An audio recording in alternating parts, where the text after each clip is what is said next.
A minha reflexão de hoje para você é exatamente sobre esse dom divino que é ser mãe.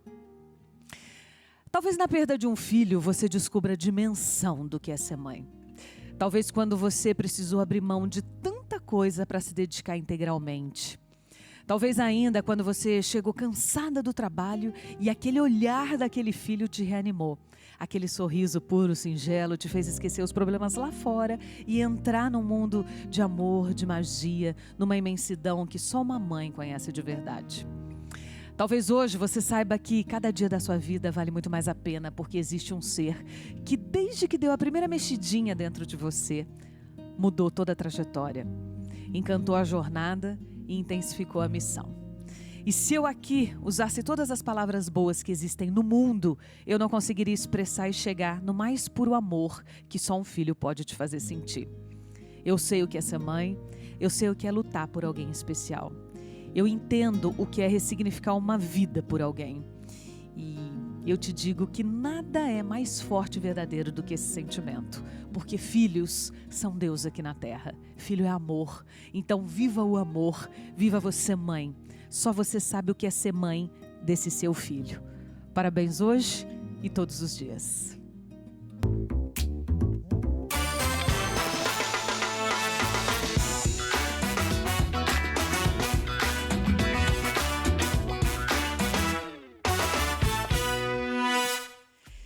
E olha, gente, a minha primeira convidada é mãe e pediatra, pós-graduada em nutrologia, pediatria integrativa. Hoje ela veio nos falar sobre os cuidados necessários com a saúde dos nossos pequenos. Afinal, amar é cuidar e não há nada maior do que o amor de uma mãe e, claro, os cuidados. Aline Cunha, seja muito bem-vinda ao nosso programa. Tudo bem, querida? Boa noite. Obrigada por estar aqui com a gente, viu? Seja bem-vinda ao nosso espaço. Minha próxima convidada é enfermeira, especialista em enfermagem obstétrica. Há 10 anos é fundadora do Home Baby Assessoria, que já atendeu mais de 45 mil famílias. Aline Fernandes, seja bem-vinda ao nosso programa. Boa noite, tudo bem? Obrigada por estar aqui com a gente. Gente, ser mãe é um trabalho duro, exige muita doação, isso gera um desgaste mental, muita responsabilidade, afinal é preciso agir e pensar por duas pessoas. Por isso a minha próxima convidada vai falar sobre os cuidados psicológicos das mães e dos filhos e, claro, desse dom lindo que é amar, que é a maternidade. Bem-vinda a nossa psicóloga Bárbara Rocha. Tudo bem, Bárbara? Boa noite, seja bem-vinda. Obrigada por estar aqui com a gente, viu? E ó, daqui a pouquinho nós vamos receber via Skype uma mãe de 10 filhos. E ela disse que tá aí, ó, aberta ao movimento. 10 filhos de forma natural, viu? Um por ano quase.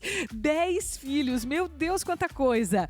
Meninas, sejam bem-vindas. Eu digo que a gente faz uma prestação de serviço ao público, é quase que uma consulta gratuita para quem está nos assistindo, né? Cada uma em uma especialidade, mas eu entendo que a gente se soma para levar informação e conhecimento para quem está em casa. Então, sejam bem-vindos aqui à TV Aparecida. Avisa a sua família, suas amigas, as mães que você conhece, que o nosso programa hoje está muito especial. Afinal, amanhã é Dia das Mães, mas esse dia são todos os outros que a gente se dedica tanto. E nós estávamos até comentando antes de iniciarmos o programa do quanto a maternidade traz uma atualização de identidade para a nossa vida, né? Como a gente muda quando é mãe. Todas aqui são mães, além de trabalhar com isso? Sim. Você tem quantos filhos? 2 filhos. Qual a idade? Um de 4 e um de 1. Olha, tem um pequenininho. E você? Samuel com 2 anos e 8 meses. Só um. Eu sou mãe do Vicente, que vai fazer 6 anos agora, e da Helena, de 4. Ai, que delícia. E vocês mudaram muito? Vamos começar com essa pergunta de mãe, depois a gente vai para a profissão. Vocês tiveram essa atualização de identidade que eu falei? Vocês se sentiram uma nova mulher depois da maternidade? Como foi? Com certeza. Eu, enfermeira obstetra, trabalhando ali diariamente com gestantes, passando orientações no pós-parto.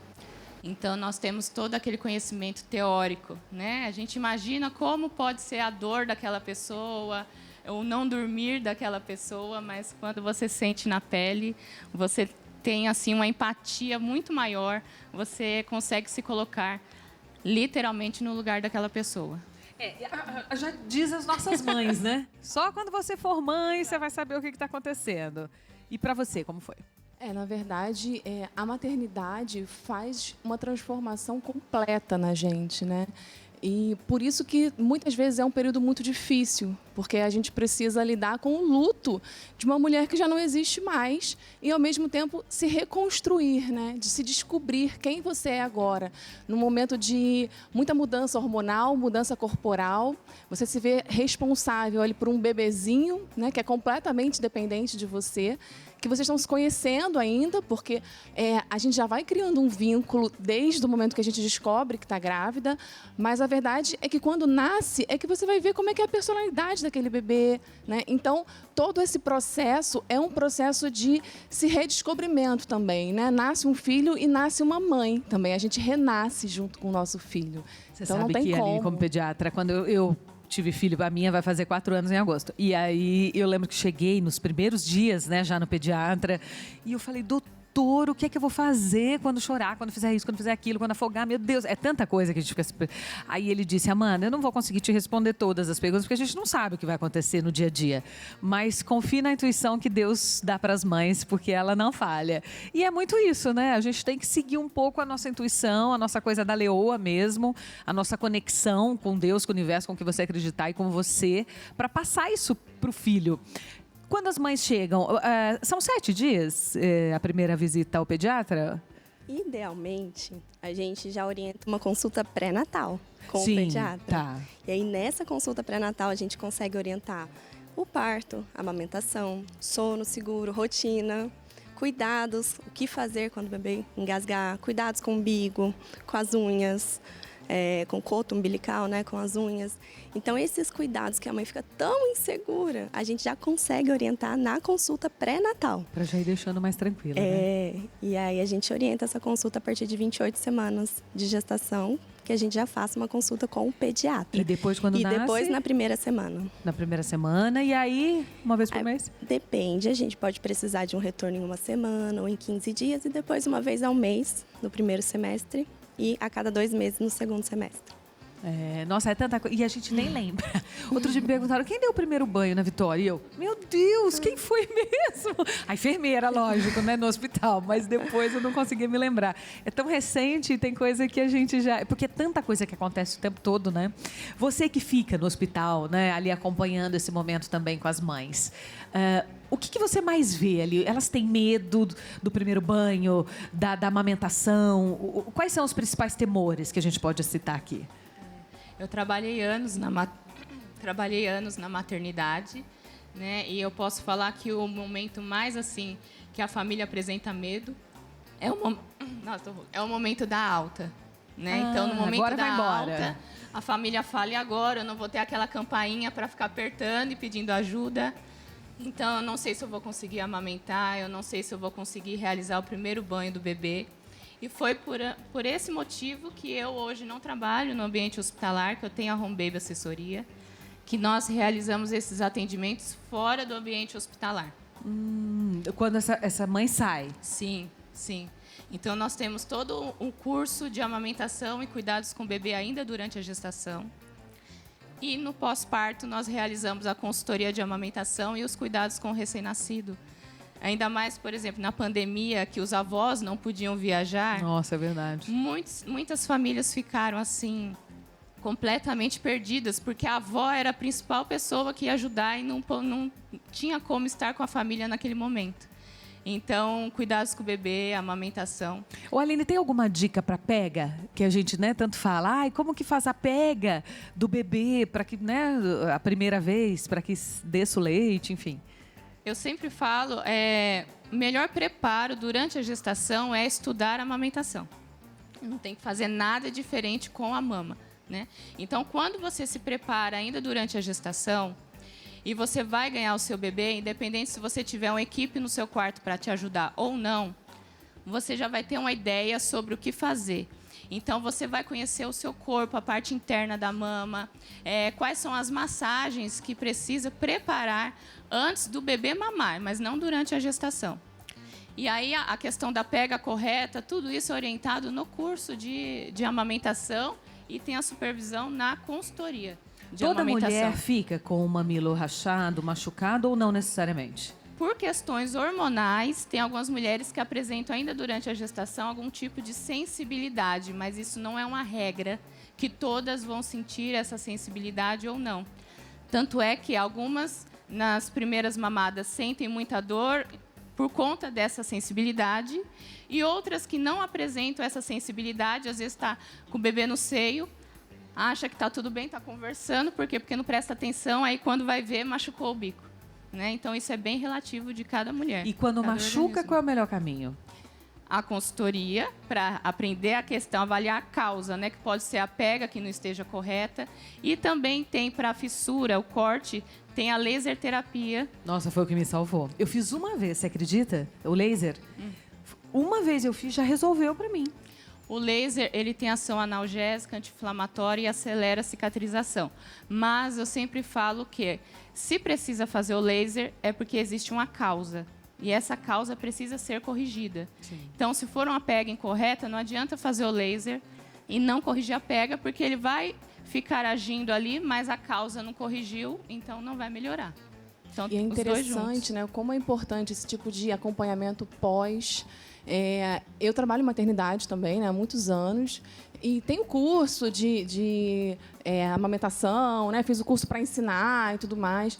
Mas quando meu filho nasceu, eu precisei de uma consultoria, porque ali na prática, né, é outra coisa. Então, assim, eu tive dificuldade com pega, eu tive que fazer relactação depois para o meu filho, para conseguir, né, manter a amamentação por bastante tempo. Então, assim, né, a teoria é uma coisa, depois quando a gente se vê na prática, é outra completamente diferente. E né? a Então, mãe esse fica muito acompanhamento é frustrada essencial. quando o filho não consegue pegar ou quando ela não tem leite, não é, doutora Aline? Pois é, a amamentação, ela não é fácil, como a gente romantiza, né? A gente vê muito na televisão, nas propagandas, que a amamentação é tudo de bom, e a gente romantiza muito. Na prática é muito difícil. Então, mesmo. comigo também. Eu, como pediatra, eu sofri muito na amamentação, porque na prática era muito diferente. E a gente precisa buscar orientação e informação. E a mãe frustra mesmo, né? Às vezes de não ter o leite. Sim. E por que isso ocorre de não ter o leite? Tem como mudar esse processo? Por questões relativas, pode estar relativa ao parto, né? Então, se teve alguma intercorrência no parto, isso pode atrasar a descida do leite. Ou se ela fez alguma cirurgia, por exemplo, de redução de mama, mas tem que esperar o parto acontecer. Não tem como olhar para uma mãe que fez uma redução de mama e falar assim, ó, você não vai ter leite. Não tenho como afirmar isso.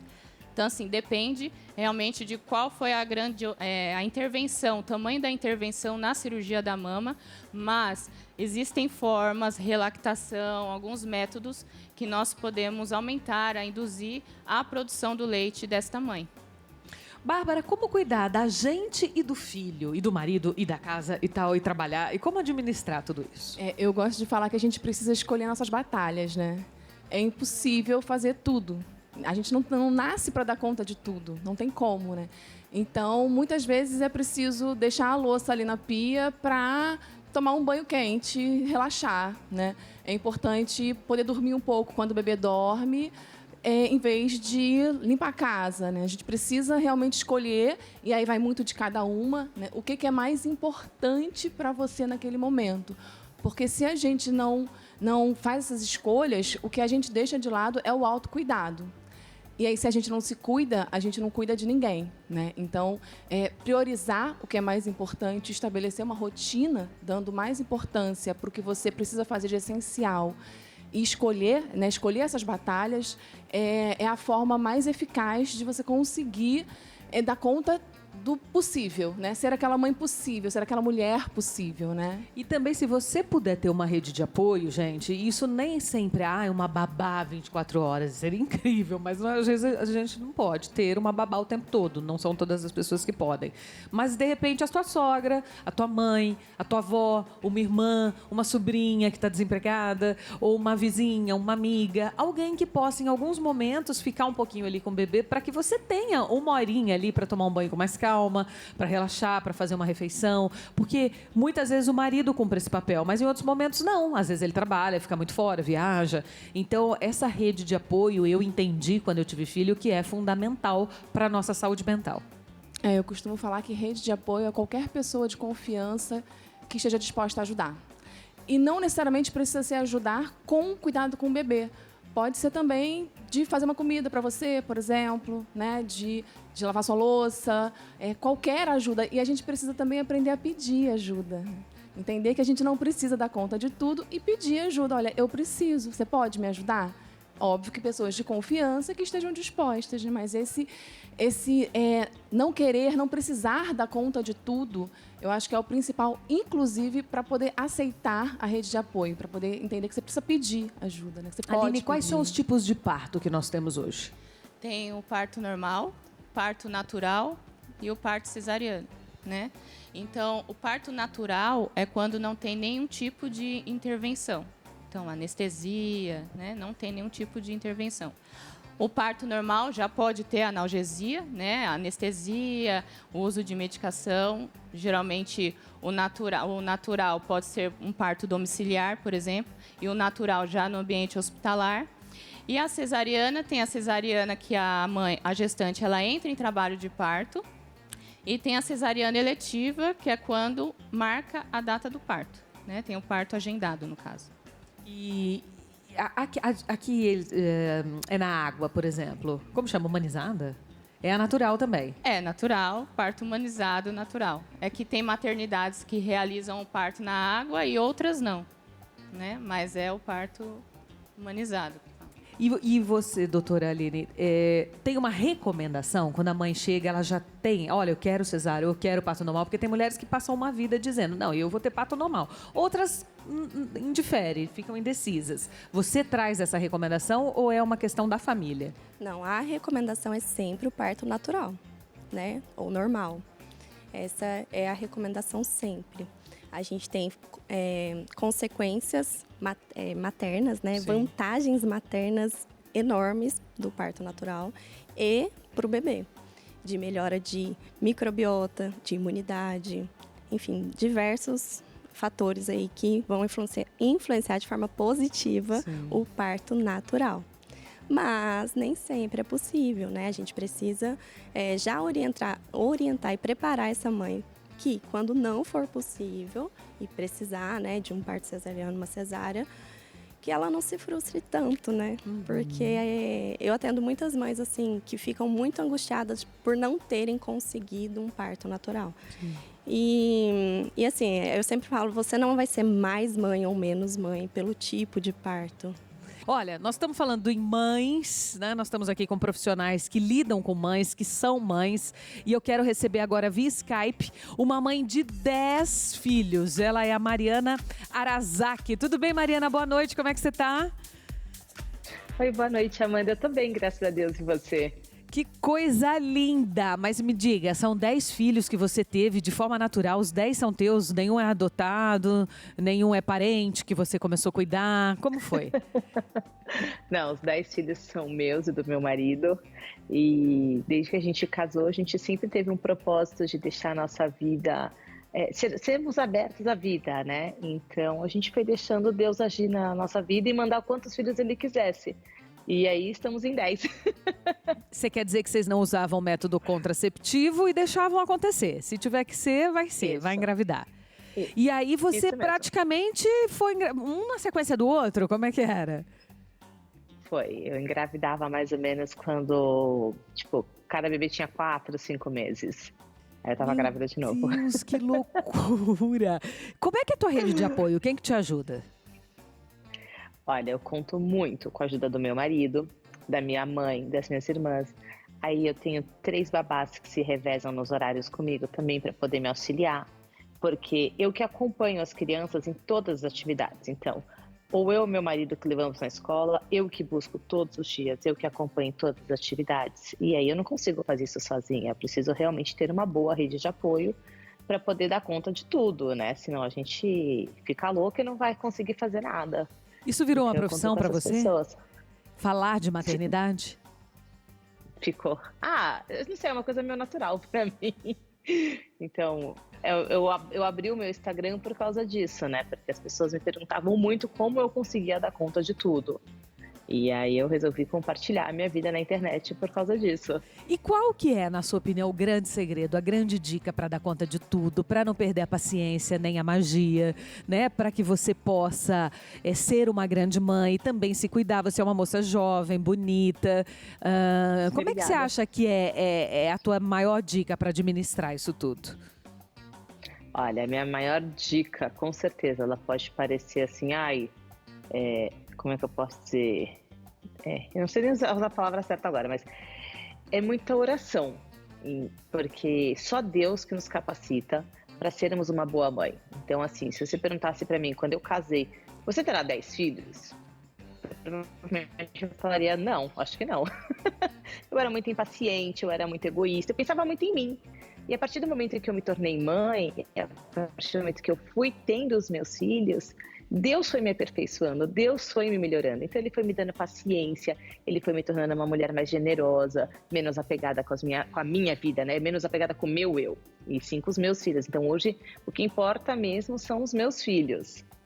Como é que se administra uma crise familiar, se é que em algum momento ela existe, com tantos filhos? Existe. Eu administro também, assim, com muito pé no chão. Quando acontece coisas que, assim, me desestabilizam, eu procuro sair um pouco de cena, vou pro meu quarto, faço uma oração, peço para Deus acalmar o meu coração, e aí eu volto mais tranquila e consigo, naquele momento, corrigir as pessoas que precisam ser corrigidas, sabe? Naquele momento de crise, de luta que eu estou tendo. Ô Mariana, uma curiosidade simples, assim. Para um passeio de carro, por exemplo, vamos ao shopping, vamos ao parque. Como é que faz para todo mundo? Porque as crianças precisam de cadeirinha. Vamos começar falando o nome e a idade dos seus filhos, que a gente também não fez isso até agora? Maria Filomena tem 11 anos, o Martim tem 10 anos, a Maria Clara tem 8 anos, a Maria Sofia tem 7 anos, o Bernardo tem 6 anos, a Margarida Maria tem 4 anos, a Maria Madalena tem 3 anos, a Estela Maria tem 2 aninhos e os gêmeos João Pio e José Maria com 1 aninho. Gente, é até engraçado, que coisa linda! Como é que vocês fazem para um simples passeio? Me conta. Então, é que simples passeios em casa não são tão simples, porque a nossa logística começa antes de sair, né? Então, normalmente eu preciso, de umas 2 horas para poder arrumar todas as crianças, para colocar todos no carro, preparar tudo, ver se todo mundo foi ao banheiro, ver quem precisa de mais necessidades e atenção.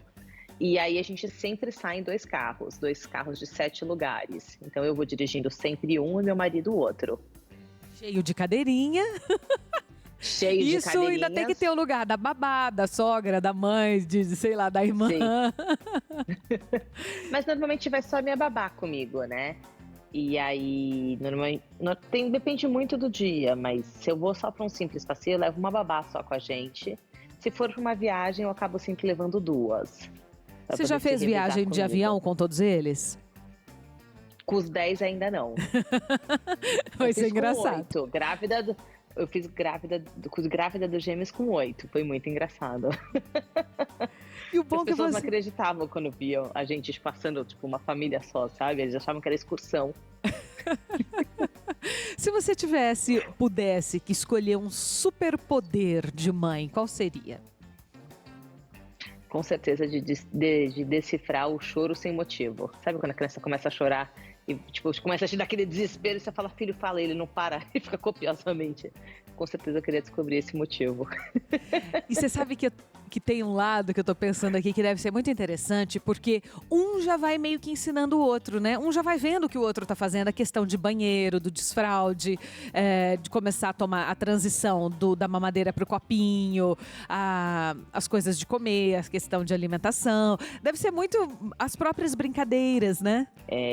Às vezes eu posto alguma coisa da Estelinha, que é minha 8ª filha, e as pessoas falam, nossa, mas ela já faz isso, meu filho tem a mesma idade e não faz isso. Aí eu respondo, gente, mas não dá pra comparar. Primeiro que você não pode comparar crianças, né? Segundo, porque ela tem 7 irmãos. A bagagem dela é completamente diferente de qualquer outra criança. Ela aprende tudo com os irmãos. Então, assim, ela é super arteira, ela é divertida, ela é engraçada, ela já tem até uma maneira meio sarcástica de falar com os irmãos, é muito fofo. E você acha que eles são muito diferentes um do outro? Ou você vê muitas semelhanças? Eles são bem diferentes, mas ao mesmo tempo eles são muito parecidos em algumas características. Todos eles são muito carinhosos, amorosos, eles gostam de carinho e atenção. Então, eles são tipo que nem pintinho que ama ficar embaixo da asa da galinha. Os meus filhos são assim. Eu sento aonde eu estiver, vão sempre sentar à minha volta, vão brigar pelo colo. É aquela coisa tipo assim, super gostosa, sabe?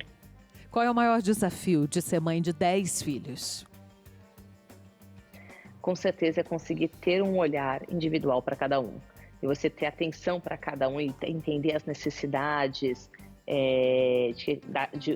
em cada momento de cada filho, poder conversar com eles. Porque como eu tenho filhos de todas as idades, a minha mais velha que já está com 11, já quase uma pré-adolescente, ela tem necessidades completamente diferentes dos bebês, né?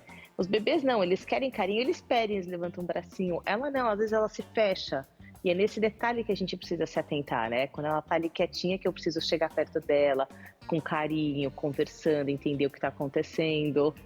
Você já sentou e chorou de desespero ou de falta de paciência ou pedindo a Deus um pouco mais de discernimento? Já, bastante. Eu acho que não tem nenhuma mãe que nunca passou por essa situação.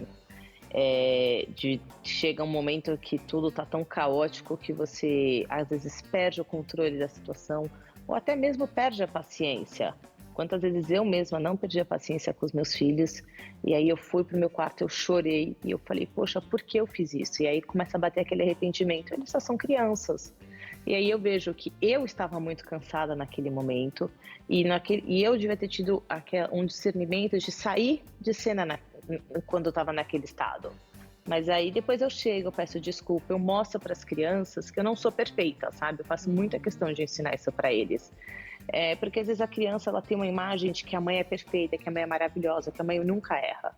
E pelo contrário, eu falo para eles, gente, eu erro, eu sou humana. E o importante não é você só errar, é você pedir desculpa, você saber que você errou e mostrar. Então eu sempre faço muita questão disso com as crianças. Você já tirou, sei lá, durante esse período, esses 11 anos, um fim de semana para viajar sozinha ou umas férias em que você viajasse ou só você e o seu marido ou você sozinha sem os filhos para descansar um pouco a cabeça da maternidade?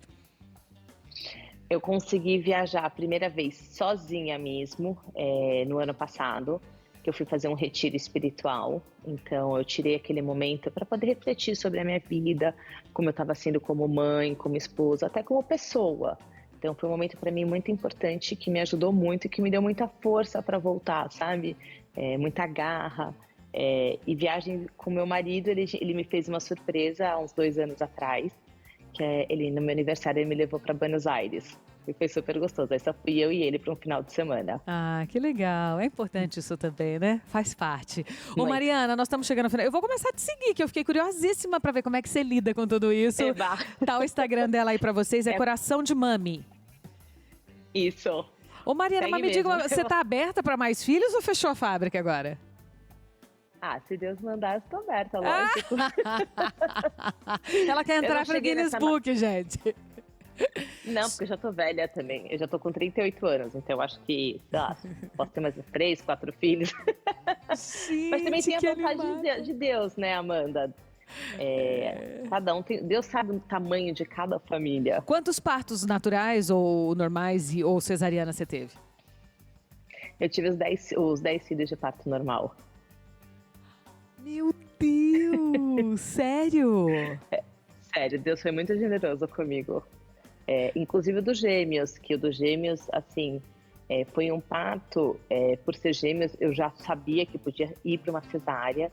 Então eu estava sempre conversando com a minha médica e aí eu ainda tive assim um agravante, porque o José Maria, para ter um parto normal de gêmeos, eu precisaria que os 2 bebês estivessem virados de cabeça para baixo. E o José Maria estava sentado até a 36ª semana. E aí eu comecei a ficar assim, né? Eu falei, poxa, será que eu não vou conseguir ter um parto normal? Então eu comecei a questionar a minha médica, né? Doutora, se na hora do parto o João nascer, será que o José Maria não vira? Aí eu comecei a criar um monte de possibilidades. Mariana, eu não vou arriscar. E aí, nesse momento, eu passei uma semana inteira em oração com meu marido e comecei a pedir oração para todos os meus amigos, para os meus amigos sacerdotes. E aí tiveram várias pessoas que falaram para mim, olha, ele está sentado porque tinha uma costela, ou na minha costela tinha uma cabeça que era super dura. E falou assim, olha, eu duvido muito, ele não vai ter espaço para virar. E aí, tudo bem. Eu falei, não, se for da vontade de Deus, não tem problema nenhum, eu vou para uma cesárea.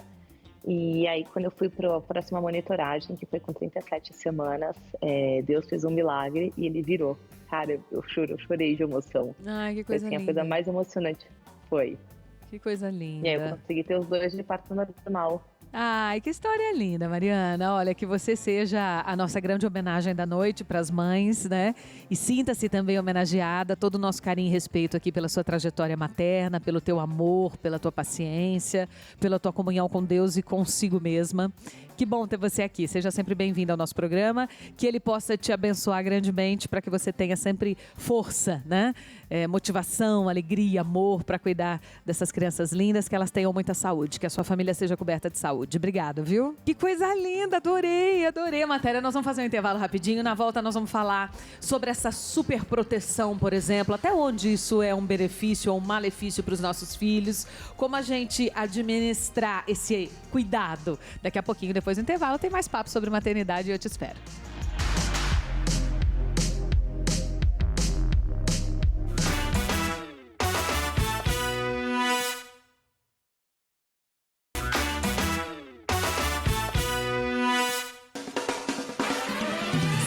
Sábado! Seja bem-vindo, você que ligou a TV agora há pouco, estamos falando sobre maternidade. Você já nos segue nas redes sociais, @de papo com Amanda Françoso, segue aí que sempre tem conteúdos bacanas pra vocês, tá? Olha, eu deixei uma pergunta no ar sobre a autoproteção, aquela mãe que é muito protetora, que cuida muito, isso traz mais malefícios ou mais benefícios? Como é que a gente administra esse cuidado que às vezes a gente não consegue se controlar, né? É uma proteção que a gente quer ter muito grande em cima dos nossos filhos. A proteção é importante, a gente ensinar é importante, mas também é muito importante a gente deixar que a criança vá adquirindo essa autonomia para fazer as coisas sozinha, porque ela vai precisar ser um adulto independente, né? Ô, Bárbara, você tem um filho autista. Como é que é lidar com a maternidade atípica? Então, eu costumo falar que ninguém se prepara para ser mãe atípica, né? A gente, quando está grávida, a gente lê manual de maternidade, manual de amamentação, a gente imagina como é que vai ser o rostinho do nosso filho, como é que ele vai... A primeira vez que ele vai falar mamãe, mas a gente nunca imagina que ele vai receber um diagnóstico, qualquer que seja, né? Seja de um transtorno, de uma síndrome, de uma doença rara. Então, a gente precisa lidar, primeiro, para elaborar o luto desse filho que a gente idealizou. Porque nunca um filho vai ser exatamente o que a gente idealizou, né? Mas um filho atípico vai ser muito diferente do que a gente está acostumado com outras crianças, né? Então, a gente precisa aprender um novo caminho, começar do zero, né? E, principalmente, aprender a não comparar com outras crianças, né?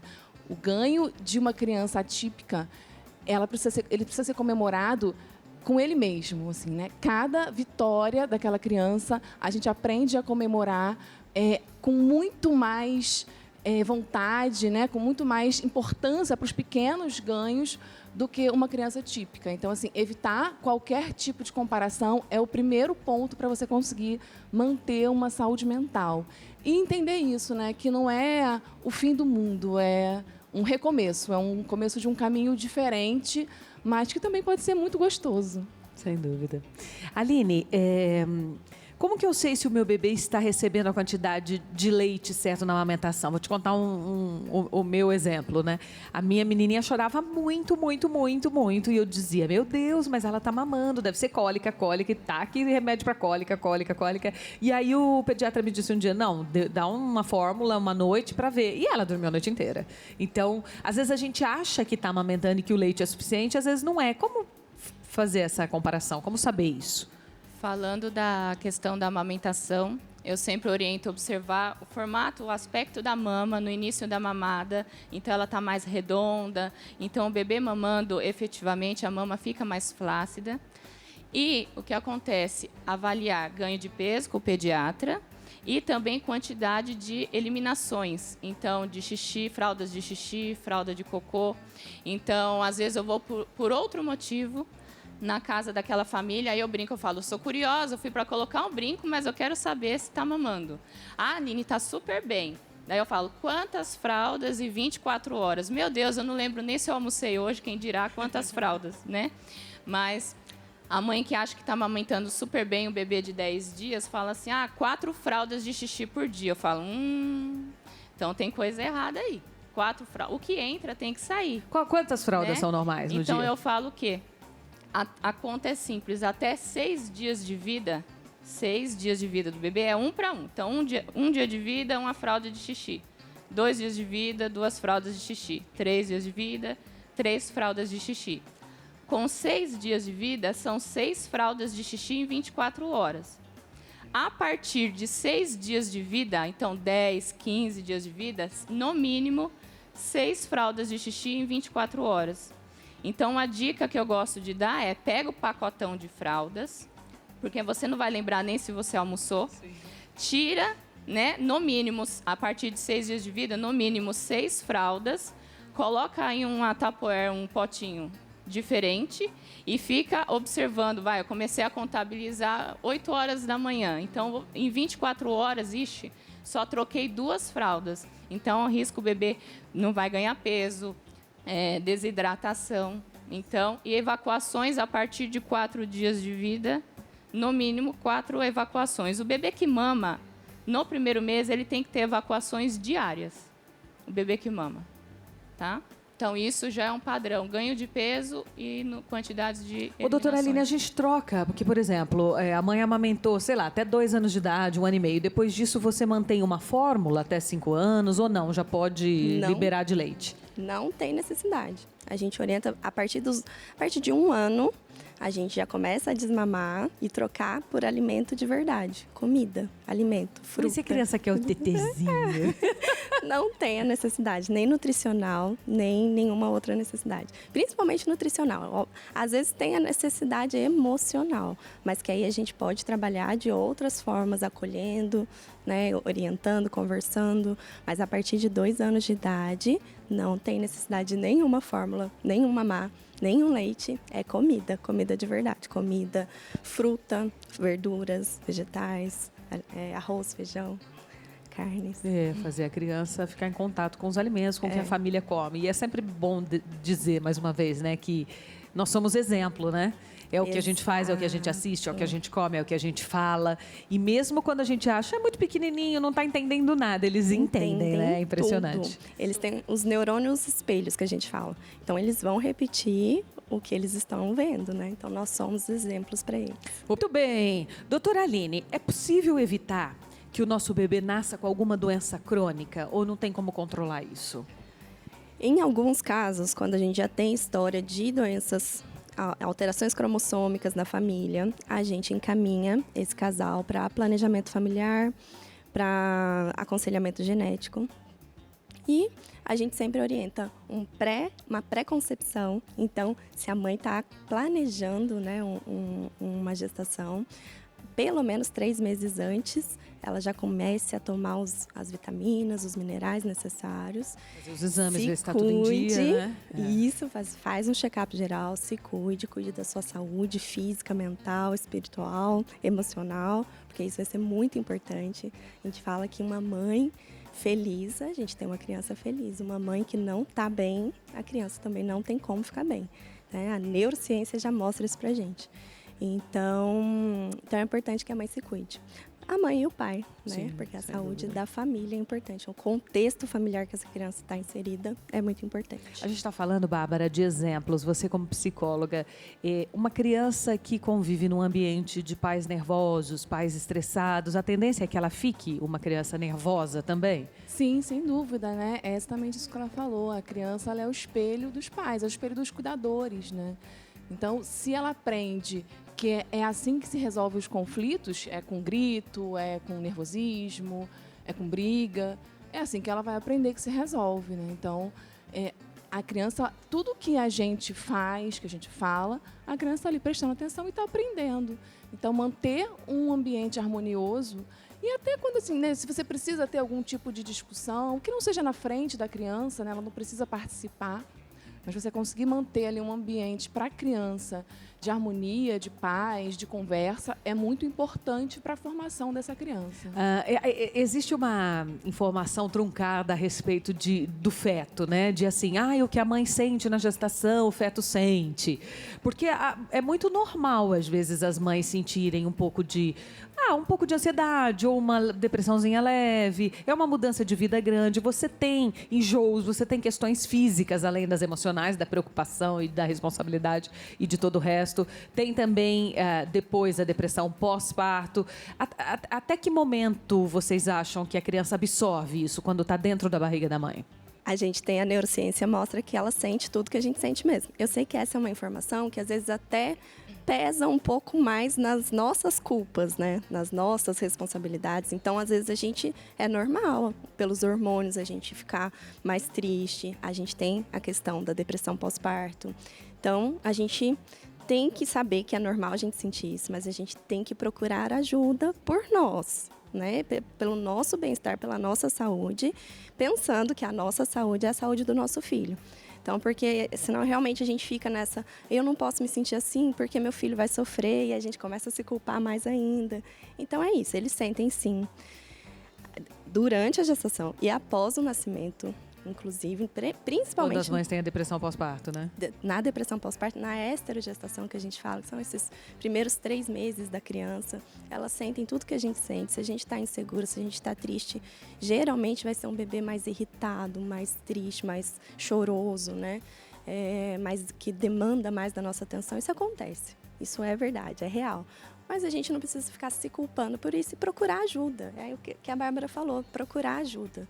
Porque aí a gente vai ter, né, um tratamento específico para aquela situação.